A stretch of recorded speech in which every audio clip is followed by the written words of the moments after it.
नमस्ते दोस्तों, मैं फिर से आप सभी 10वीं के छात्रों का स्वागत करता हूं। दोस्तों, हम श्रम साधना यह पाठ का अध्यापन कर रहे हैं और इस पाठ के लेखक है श्री कृष्णदास जाजू। तो देखिए दोस्तों, हमने पिछली तासिका में देखा कि विश्व में जो गुलामी की प्रथा थी, अमानुष अन्याय करने वाली, यह प्रथा भी ज्यादा दिन तक नहीं चली, वह समाप्त हो गई। जो अन्यायकारी जुलूमकारी राजा थे, बादशाह थे, उनकी भी राजवटें, हुकूमतें नष्ट हो गई और देश पर हुकूमत कौन करेगा, इनके लिए घनघोर युद्ध भी हुए और सदियों तक कहीं ना कहीं झगड़ा चलता रहा। हमारे देश का इतिहास भी यही बताता है। पानीपत की लड़ाई होगी, महाभारत युद्ध होगा, रामायण का युद्ध होगा। यह जो है दोस्तों, यह युद्ध जो किस लिए किए गए थे? अन्याय का बदला लेने के लिए। जो जुल्मी था, अन्यायकारी था, अयोग्य राजकाज करने वाला राजा था, उसको सबक सिखाने के लिए, उसकी हुकूमत नष्ट करने के लिए युद्ध खेले गए और उनका जुल्मी अन्यायकारी हुकूमत वाला शासन, प्रजातंत्र नष्ट हो गया। आगे देखते हम। क्या किसी लेखक आगे कहते हैं कि क्या किसी एक व्यक्ति को हजारों आदमियों की अपनी हुकूमत में रखने का अधिकार है? हुकूमत यानी शासन में यह प्रश्न खड़ा हुआ। उसे हल करने के लिए अनेक घनघोर युद्ध हुए। हम देख सकते हैं हमारे विश्व में भी कई हो चुके हैं। हिटलर होगा, मुसोलिनी होगा, सद्दाम हुसैन होगा, ओसामा बिन लादेन होगा। यह हुकुमशाही थे, हुकुमशाह थे, अन्यायकारी थे, निर्मम थे। इन्होंने मनुष्य के अहित के लिए कार्य किया और उनका शासन नष्ट हो गया। सदियों तक कहीं ना कहीं झगड़ा चलता रहा। असंख्य लोगों को यातनाएं सहन करनी पड़ी। हिटलर का अगर हम देखें शासनकाल तो हमारे समझ में आ जाएगा। अंत में राज प्रथा मिटकर रही और राज्य सत्ता प्रजा के हाथ में आई। अंत में क्या हुआ?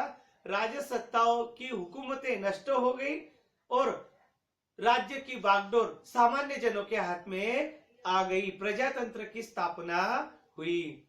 हजारों वर्षों तक चलती हुई मान्यताएं छोड़ देनी पड़ी।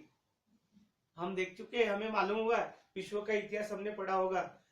तो इंग्लैंड का जो राजा था, यूरोप के जो राजवंश थे, उन्हें ईश्वर का अंश कहा जाता था और उन्हें ईश्वर के आशीर्वाद से राज सत्ता लोगों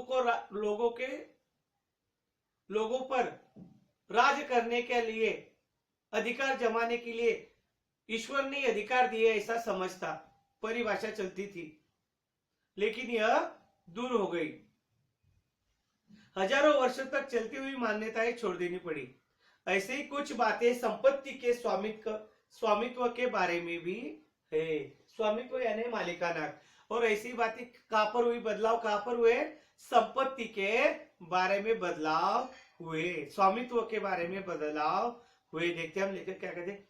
लेखक श्री कृष्णदास जाजू जी कहते हैं आगे कि संपत्ति के स्वामित्व और उसके अधिकार की बात जानने के लिए यह समझना जरूरी है कि संपत्ति किसे कहते हैं और वह बनती कैसे है।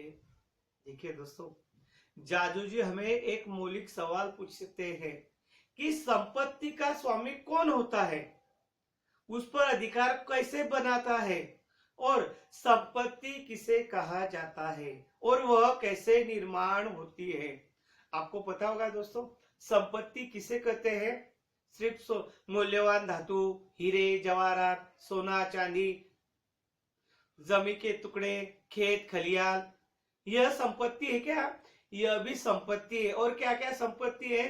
तो दोस्तों, कई ऐसी वस्तुएं हैं जिन्हें संपत्ति कहा जाता है। तो यह कैसे निर्माण होती है? लेखक हमें बताते आगे। देखो दोस्तों, संपत्ति के स्वामित्व के बारे में भी है।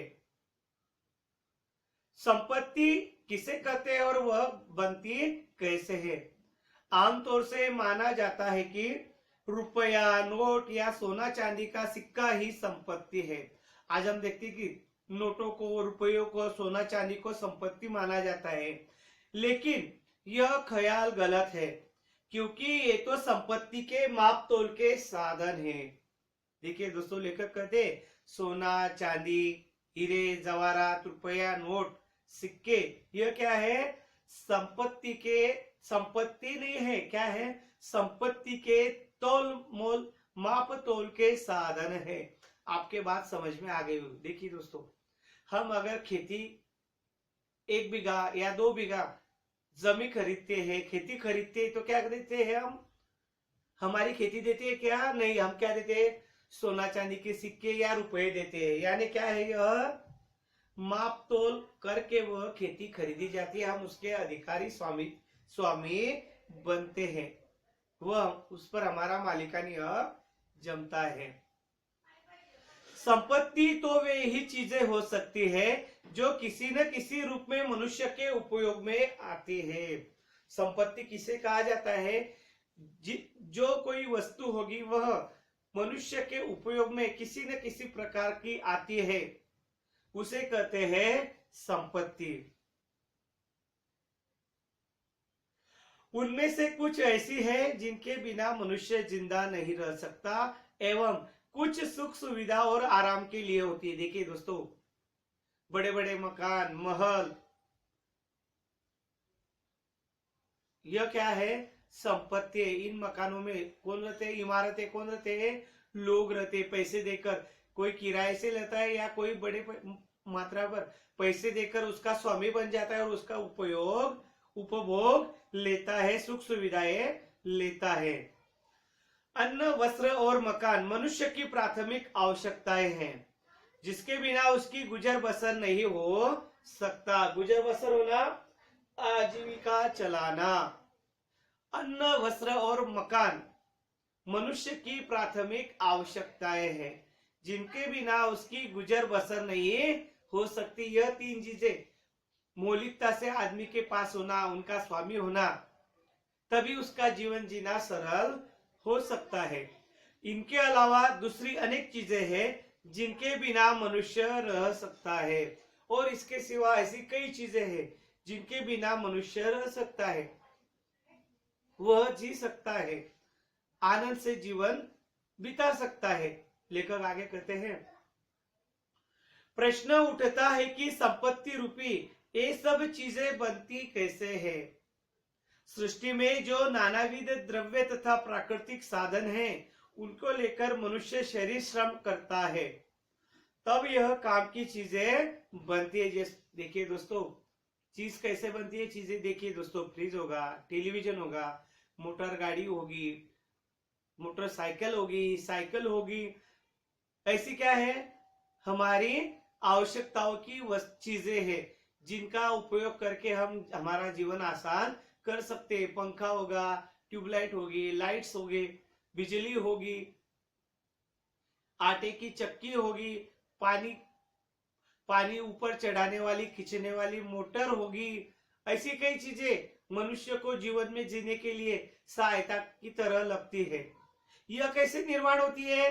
तो जो प्राकृतिक संसाधन है इस विश्व में, इस धरती पर बड़ी मात्रा पर, इनसे क्या किया जाता है? उनका उपयोग करके यह वस्तुएं बनाई जाती है। जैसे लकड़ी की कुर्सी, सोने के लिए बिछाना, पलंग, खटिया, लोहे के कपाट, हमारे मूल्यवान चीजें रखने के लिए ताले, दरवाजे, यह क्या है? सब ईंटें, माटी की ईंटें, पत्थर, यह क्या है? सब संसाधन है। इनका उपयोग करके मनुष्य उनका योग्य ऐसी वस्तुओं में करता है, उसे कहते हैं क्या है? श्रम साधना। श्रम आदमी करता है। जैसे देखिए दोस्तों, मिट्टी होती है, मिट्टी से आपोआप मटका बन जाता है क्या? नहीं। अगर हमें शीतल जल पीना है तो हम मटके में भर के रखते हैं। मटका किसका बनता है? मिट्टी का बनता है। कौन बनाता है? कुम्हार। किस प्रकार? वह पहाड़ों से मिट्टी खद कर लाता है, बराबर, गधों की सहायता के पीठ पर मिट्टी लाता है घर पर, फिर उसे पानी में भिगोता है, उसे बुनता है, उसके क्या करता है? फिर वह चक्के पर वह मटका, कच्चा मटका बनाता है, फिर उसे भट्टी में भाजता है। क्या वैसे मिट्टी का लिया और मटका बन गया? फिर मिट्टी से मटका बनाने की जो विधा है, प्रक्रिया है, उसे कहते हैं मनुष्य का श्रम। और वह कुछ मुबदला लेके वह श्रम करता है। हमें फुकट में मिलता है क्या? मिट्टी फुकट में मिल जाएगी, मुफ्त में मिल जाएगी, लेकिन मटका मिलता है क्या? नहीं। इसके पीछे जो हलचल है, बात है, वह है श्रम साधना। देखिए दोस्तों, लेखक आगे कहते हैं, प्रश्न उठता है कि संपत्ति रूपी ये सब चीजें कैसे बनती है? सृष्टि में जो नानाविध द्रव्य तथा प्राकृतिक साधन हैं, उनको लेकर मनुष्य श्रम करता है, तब यह काम की चीजें बनती है। अतः संपत्ति के मुख्य साधन दो है, सृष्टि के द्रव्य और मनुष्य के शरीर श्रम। देखिए दोस्तों, संपत्ति के दो मुख्य साधन है, कौन से? सृष्टि के द्रव्य और मनुष्य का शरीर श्रम। कौन कौन से द्रव्य है? लोहा होगा, पीतल होगा, तांबा होगा, बास्काइट होगा, कोयला होगा, मिट्टी होगी, पत्थर होगा, जल होगा। यह क्या है? सब प्राकृतिक संसाधन है, और इन पर क्या लगता है? मनुष्य का श्रम, और वह चीजें बनती है, यंत्रों के सहायता से मनुष्य बनाता है। देखिए दोस्तों, लेखक हमें बताते हैं कि स्वतंत्रता प्राप्ति के पहले हमारे देश में छोटी बड़ी अनेक रियासतें थी। राजा, बादशाह और तालुकेदार इन रियासतों के मालिक थे। इनके राज में रहने वाली जनता इनकी प्रजा कहलाती थी। हमें मालूम है, राजा और बादशाह जनता से तरह तरह के कर वसूल करते थे, और कर अदा न कर पाने पर जनता पर तरह तरह के अत्याचार करते थे। एक तरह से जनता को अपना गुलाम समझते थे, और उसका शोषण करने में जरा भी नहीं झिझकते थे। एग्जाम्पल के तौर पर हमारे सामने है विश्व का मानबिंदु ताजमहल। किसने बनाया है? आसान सवाल होगा, शाहजहां ने। लेकिन शाहजहां ने खुद बनाया था क्या? नहीं। किसने बनाया था? अरबस्तान में रहने वाले वास्तु विशारदों ने, कामगारों ने, वह क्या बनाया था? ताजमहल बनाया था। आपको पता ही होगा। फिर क्या हुआ था? कुछ पैसे देकर, मल मजूरी देकर शाहजहां ने तो बनवा लिया, लेकिन क्या हुआ अंत में? वह गुलाम, वह वास्तु विशारद, वह नौकर जो इमारतें बनाने वाले थे, वह ऐसी इमारत जो अद्वितीय बनी थी, बहुत सुंदर बनी थी विश्व में, फिर से ऐसी कोई दूसरी न बना दी। इसलिए उसने क्या किया? अत्यंत वह क्रूर था, अत्याचारी था शाहजहां। क्या किया था उसने? उन मजदूरों के, कलाकारों के, वास्तु विशारदों के हाथ काट दिए थे कि दूसरी ऐसी वस्तु, ऐसी वह ताजमहल जैसी इमारत दूसरी विश्व में कोई न बना सके। इसीलिए उनके हाथ काट दिए थे। इतना वह अत्याचारी था, दुर्गम था, निर्मम था। देखिए दोस्तों, लेखक कहते हैं, इस तरह से जनता को अपना गुलाम समझते थे और उसका शोषण करने में जरा भी नहीं झिझकते थे। जनता इनसे त्रस्त थी। इसके अलावा ये राजा और बादशाह अपने स्वार्थ के लिए आपस में लड़ते भिड़ते थे, और मौका मिलने पर एक दूसरों की रियासतों पर कब्जा कर जनता में लूटपाट किया करते थे। असहाय जनता की कोई सुनने वाला नहीं था। आजादी मिलने के बाद इन छोटी छोटी रियासतों को खत्म कर भारत संघ में मिला लिया गया। इसके बाद इन राजाओं और बादशाहों का राज खत्म हो गया।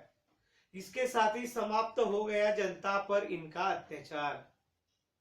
फिर तो प्रजातंत्र में न कोई किसी का राजा रहा, न कोई किसी की प्रजा। सबको समान अधिकार उपलब्ध हो गए। देखिए दोस्तों, आपको पता ही होगा, इजिप्त में जो विशाल विशाल प्रचंड पिरामिड्स बनाए गए हैं, यह किन्होंने बनाए हैं? आपको मालूम होगा, अगर आप देखें तो जानकारी मिल जाएगी। यह जो इजिप्त देश के राजा थे वह युद्ध पिपासु थे। वह अपने पड़ोस के देशों पर, राज्यों पर आक्रमण किया करते थे, युद्ध लादा करते थे, थोपा करते थे। फिर युद्ध में जीत हासिल करने पर जो प्रतिस्पर्धी राजा थे उनके सैनिकों को वह पकड़कर गुलाम बनाकर अपने देश में लाते थे और उनसे यह पिरामिड बनवाए गए थे। उनका शोषण किया जाता था, उन पर अत्याचार किए जाते थे, दबाव डाला जाता था और इनसे ही बिना मुआवजा दिए, बिना ही मजदूरी दिए वह विशालतम बड़े बड़े भव्य पिरामिड बनाए गए हैं। आज भी हम देखते हैं। तो दोस्तों लेखक आगे कहते हैं कि यंत्र से कुछ चीजें बनती दिखती हैं, पर वे यंत्र भी शरीर श्रम से बनते हैं। देखिए दोस्तों, यंत्रों की सहायता से हम वस्तुएं बनाते हैं, लेकिन यह यंत्र किसी ने बनाया है? यह भी यंत्र मनुष्य श्रम से ही बने होते हैं। अगर देखिए दोस्तों, आसान है। रास्ता बनाते हैं, रास्ता बनाने के लिए हमें कई उपकरण लगते हैं, ट्रक लगता है, रोड रोलर लगता है, कई वस्तुएं लगती हैं। यह आपो आप बनी है क्या? ऑटोमेटिक बनी है क्या? नहीं। रोड रोलर होगा, जेसीबी होगा, कई प्रकार की संसाधन होंगे। यह क्या है? मनुष्य ने ही उन्हें बनाया है और इनकी सहायता से मनुष्य बड़ी बड़ी वस्तुएं, बड़ी बड़ी इमारतें, धरनों का, बांधों का निर्माण करता है।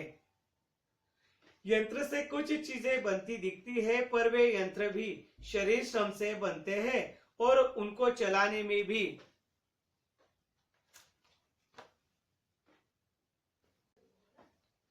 प्रत्यक्ष या अप्रत्यक्ष शरीर श्रम की आवश्यकता होती है। केवल बौद्धिक श्रम से कोई उपयोग की चीज नहीं बन सकती। लेखक कहते हैं मौलिक बातें, सिर्फ बौद्धिक श्रम करने से कोई वस्तु निर्माण नहीं हो सकती। सिर्फ क्या हो सकता है? उसका आरेखन कर सकते हैं हम, कच्चा मसूदा, कच्चा चित्र बना सकते हैं, प्रतिकृति बना सकते हैं, लेकिन पक्की वस्तु नहीं बना सकते बौद्धिक श्रम से। बौद्धिक श्रम से कोई उपयोग की चीज नहीं बनती, अर्थात बिना शरीर श्रम के संपत्ति का निर्माण नहीं हो सकता। लेखक कहते हैं कि बिना शरीर श्रम के संपत्ति का निर्माण नहीं हो सकता। शरीर श्रम, ट्रैक्टर चलाना हो, जेसीबी चलाना हो, रोलर चलाना हो, कई उपकरण चलाने हो, इन्हें श्रम की जरूरत होती है। वह श्रम संपत्ति के बिना नहीं चल सकती। रेल पर ड्राइवर होता है, ट्रक पर ड्राइवर होता है, जेसीबी पर ड्राइवर होता है, पत्थर तोड़ने वाले मजदूर होते हैं। ऐसे कई लोगों को मिलाकर ही वह रास्ता बनाया जाता है, बांध बनाया जाता है, कई वस्तुएं का निर्माण किया जाता है। और बिना मनुष्य श्रम, संपत्ति के बिना संपत्ति का निर्माण नहीं हो सकता। संपत्ति के स्वामित्व में शरीर श्रम करने वालों का स्थान क्या है? लेखक कहते हैं कि संपत्ति के स्वामित्व में शरीर श्रम करने वालों का स्थान क्या है? लेखक आगे कहते हैं, जो प्रत्यक्ष शरीर श्रम के काम करते हैं उन्हें तो गरीबी या कष्ट में ही अपना जीवन बिताना पड़ता है और उन्हीं के द्वारा उत्पादित संपत्ति दूसरे थोड़ों से हाथों में इकट्ठी होती रहती है। उदाहरण है कपड़ा मिल, कई वस्तु बनाने वाले कारखाने। हम देखते हैं कि कपास से कपड़ा बनता है, बराबर। किसान कपास, खेती में कपास पकाता है, बराबर, उसका उत्पादन करता है। किसान कुछ मुआवजा लेकर, पैसे लेकर वह कपास बेच देता है। फिर क्या करता है? जो कपड़ा मिल व्यापारी है, कारखाने वाले हैं, क्या करते हैं? वह कापड़ कारखाने वाले क्या करते हैं? वह कपास खरीदते हैं और उन पर प्रोसेस करके, प्रक्रिया करके, मजदूर कामगारों से प्रक्रिया कराकर, बनाकर कपड़ा बनाते हैं और वह कपड़ा कई अधिक मुनाफा कमाकर वह फैक्ट्री वाले दुकानों में बेचते हैं। देखिए दोस्तों, मोटरसाइकिल किससे बनती है? हमें मालूम होगा किससे बनती है? लोहे की धातु से। लोहा क्या किलो है? हम भंगार में देखें तो क्या किलो होता है? 30 रुपए। और अगर हम मोटरसाइकिल खरीदने जाते हैं तो कई लाख रुपए, कई हजारों रुपए देते हैं। मोटरसाइकिल का किलो कितना होगा, वजन कितना होगा, 100 किलो तक। 100 किलो का पकड़ लो आप, 50 रुपए किलो लोहा है, तो कितना हुआ, 5,000 रुपया। लेकिन हम कितना देते हैं, 1 लाख रुपए के करीब, 50,000 के ऊपर नहीं मोटरसाइकिल लेने जाती है, जो लोहे की बनी है, रबड़ की बनी है, प्लास्टिक की बनी है। हम कितना देते हैं, 50,000 के ऊपर। फिर ये जो कच्चे वस्तुएं हैं, पदार्थ है, इन पर किसने मेहनत की होती है, मनुष्य ने। उसे वह मुआवजा दिया जाता है का, सिर्फ खर्चा कितना लगता है, धातु कितने का लगता है, कच्चा माल 5,000 रुपए का, और वह बेची जाती है 50,000 में, यानी 100% मुनाफा। यह मुनाफा किसान कामगारों को मिलता है क्या, नहीं। जिन्होंने कारखाने खोले हैं, जो कारखानों के मालिक है, फैक्ट्रियों के मालिक है, कंपनियां है, उनको वह मुनाफा मिलता है। और अल्प मुबदला, जिन्होंने यह मोटरसाइकिल बनाई है, अपने हाथों से निर्माण किए, उनको अल्प मुबदला दिया जाता है, उन श्रमजीवों का शोषण किया जाता है। देखिए दोस्तों, श्रमजीवियों की बनाई हुई चीजें व्यापारियों या दूसरों के हाथों में जाकर उनके लेन देन से कुछ लोग मालदार बन जाते हैं, यानी जो दलाली करते हैं, मध्यस्थी करते हैं, उन्हें यह ज्यादा मुनाफा कमाते हैं और वे बड़ी बड़ी इमारतें खड़ी करते हैं। पूंजीवाद का विरोध यहाँ पर लेखक करते हैं। हम देखते, देखिए दोस्तों, किसान मेहनत करके अपने खेतों में टमाटर या बटाटे, आलू का उत्पादन करता है। व्यापारी क्या करते हैं, 2 रुपए लेकर, 5 रुपए देकर क्या करते हैं, बड़ी पैमाने पर किसान का वो उत्पादन खरीद लेते हैं और बाजार में उसे ठोक विक्रेता को बेच देते हैं।